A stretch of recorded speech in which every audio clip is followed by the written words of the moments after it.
अलीकडच्या काळात मी पाहतो घराघरावर भगवा ध्वज फडकलेला आहे आणि त्याच्यावर कोदंडधारी राम आहे किंवा मोटरसायकलवर गाडीवर भगवा ध्वज आहे आणि त्याच्यावर कोदंडधारी राम आहे.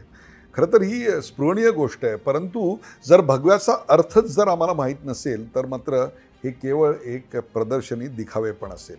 भगव्याचा अर्थ म्हणजे काय, तर माझ्या आधी राष्ट्र प्रथम ही भावना जर मनात जागृत नसेल तर मग या नुसत्या ध्वजाच्या उभारणीला काही अर्थ राहत नाही. कालांतराने तुम्ही सगळेच जण अयोध्येच्या रामाचं दर्शन घ्यायला जाल. याचं कारण राम हा आमच्या DNA मध्ये आहे.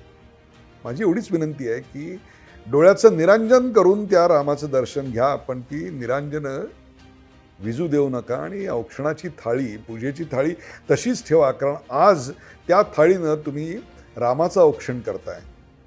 उद्या तुम्हाला कृष्णाचं आणि काशीच्या विश्वनाथाचंही असंच स्वागत करायचं आहे. कळला भगव्याचा अर्थ?